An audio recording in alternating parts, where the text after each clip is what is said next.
Hello guys, welcome back to the channel Gyan valuable. आज हम Kelton tech solution limited का fundamental analysis करने वाले हैं। और अभी ये बिज़नेस आप जानेंगे तो Kellton Tech Solutions Limited offer करती है services in digital transformation, ERP and other IT services. ये मेजरली इनका ऑपरेशंस यूएस, यूरोप, इंडिया और एशिया पैसिफिक में है और इनकी टीम 1500 एम्प्लॉयज़ के साथ है।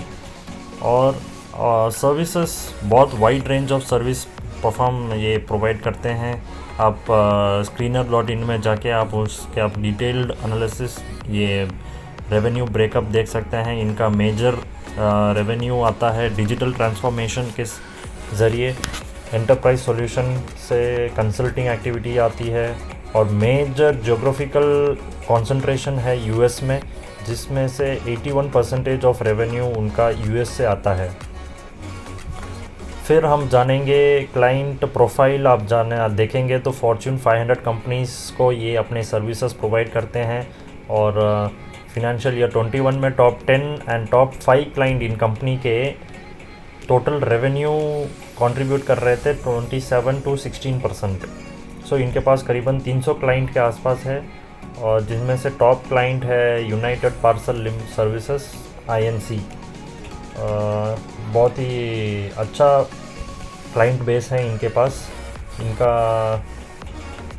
और अमालगमेशन बहुत सारा हुआ है। इनका अमालगमेशन टेक्रिटी सॉफ्टवेयर प्राइवेट लिमिटेड के साथ हुआ था 2012 में और उसके बाद मेजर एक्विजिशंस कुछ नज़र नहीं आ रहे हैं। बाकी तो अच्छा ही है। बिज़नेस तो बहुत ही बढ़िया है, ग्रोथ सेक्टर में है, क्योंकि आर्टिफिशियल इंटेलिजेंस अभी फ्यूचर है। तो उसके हिसाब से देखें तो ये कंपनी बहुत ही अच्छा बिज़नेस अपने हाथ में है। जिस इंडस्ट्री में ये काम कर रही है ये बहुत ही ग्रोथ सेक्टर है।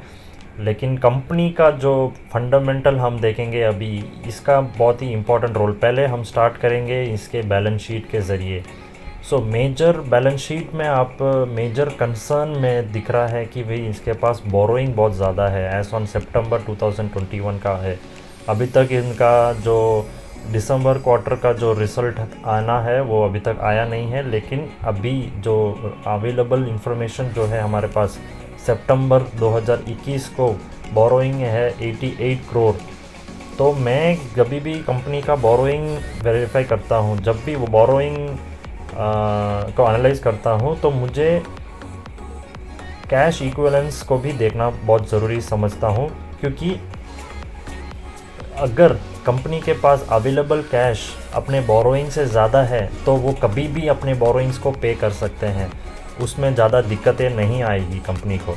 लेकिन अगर कंपनी के पास एक एक्सेस कैश नहीं है, अपने बोरोइंग से ज़्यादा कैश अपने पास नहीं है, तो फिर कंपनी को बड़ी दिक्कत हो सकती है, क्योंकि वो अपने बिज़नेस में जो वर्किंग कैपिटल है उसमें से थोड़े पैसा देना पड़ सकता है, या फिर अपने असेट्स को बेच के उनको मोनेटाइज करने के बाद ही बोरोइंग्स को पे कर सकते हैं। तो थोड़ा आप देख सकते हैं, क्योंकि बड़ा डिफेक्ट इस कंपनी का यही है कि बोरोइंग थोड़ा ज़्यादा है, अपने कैश बैलेंस से ज़्यादा है।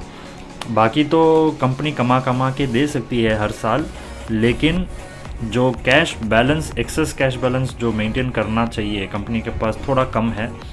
वो कंपनी थोड़ा बहुत, आप कैश फ्लो स्टेटमेंट में देखेंगे तो यहाँ पे फिनेंसिंग एक्टिविटी में आपको दिख जाएगा कि भाई रीपेमेंट ऑफ बोरोइंग धीरे धीरे कंपनी कर रहे हैं, लेकिन उसके साथ साथ कंपनी अपने असेट्स भी बेच रहे हैं, क्योंकि कंपनी अभी धीरे धीरे असेट्स भी बेचना स्टार्ट कर दिए हैं, क्योंकि बोरोइंग को पे ऑफ करने के लिए अपने इसको जो कि है असेट्स को भी बेचना बहुत अनिवार्य है।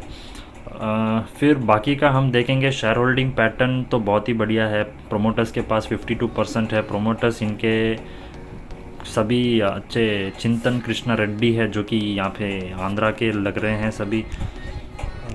फिर FII के पास 0.62% होल्डिंग है। DII के पास 3.24 होल्डिंग है। पब्लिक के पास 43.96% होल्डिंग है।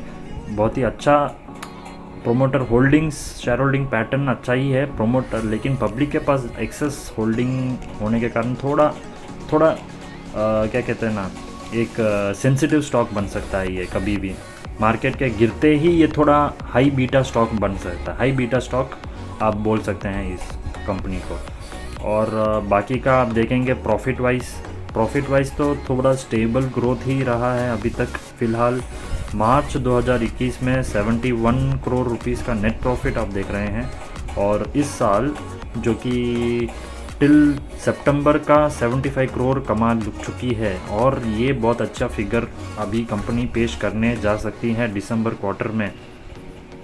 क्योंकि दिसंबर क्वार्टर का क्योंकि ऑलरेडी पहले 2 क्वार्टर में कंपनी ने पिछले पूरे साल की अर्निंग्स कर दी है, तो अभी जितने भी अर्निंग्स है ये अच्छा ग्रोथ पर्सपेक्टिव आप देख सकते हैं। बहुत ही अच्छा ग्रोथ है इस कंपनी में, और होना ही चाहिए क्योंकि अच्छा ग्रोथ सेक्टर भी है ये।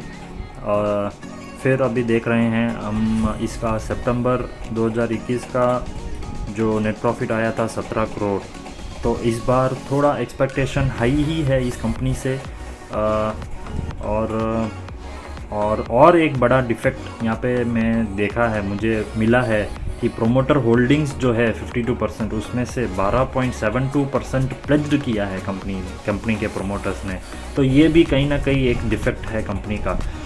इसको भी हमें ध्यान में रखना होगा, क्योंकि प्लेज जितना होता है, प्लेज अगर प्रोमोटर अपने शेयर्स प्लेज करता है तो ये एक क्या बोलते हैं, एक रिस्क होता है, एक रिस्क फैक्टर बन जाता है। क्योंकि अगर कंपनी अगर कुछ भी हो सकता है, मतलब प्लेज नहीं करना चाहिए। ये एक गिरवी, ये प्लेज मतलब गिरवी रखना अपने शेयर्स को। फिर बाकी तो सब कुछ सही ही है, ग्रोथ सेक्टर है, ग्रोथ कंपनी है, बाकी सब सही है। सिर्फ बोरोइंग्स थोड़ा ज़्यादा है और प्रोमोटर के शेयर्स प्लेज्ड किए गए हैं। तो ये 2 डिफेक्ट्स मुझे दिखे हैं अभी तो फ़िलहाल। बाकी बिज़नेस अच्छा है, इंडस्ट्री भी ग्रोथ सेक्टर में है, फिर बहुत ही बढ़िया इंडस्ट्री है।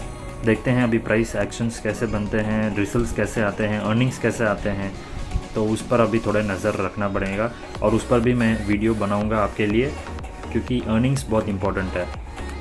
ठीक है, अभी फ़िलहाल इसका मार्केट कैप 1187 करोड़ का है, करंट प्राइस 123 रुपीज़।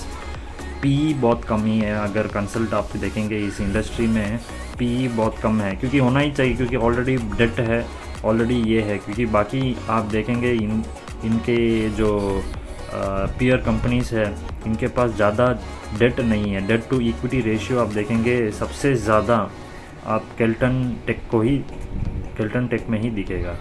और बाकी सब सही है। देखते हैं, अभी इसका रिजल्ट्स के लिए वेट करते हैं, और होप सो सब अच्छा ही हो। होप सो आपको अच्छा लगा हो। Please like, share, subscribe to the channel. इससे अच्छे कंपनीज़ का फंडामेंटल एनालिसिस और अच्छा ग्रोथ पर्सपेक्टिव को जानने के लिए मेरे इस ज्ञान वैल्यूबल चैनल को सब्सक्राइब कीजिए। अभी अच्छे कंटेंट आने वाले हैं आपके लिए। Thank you.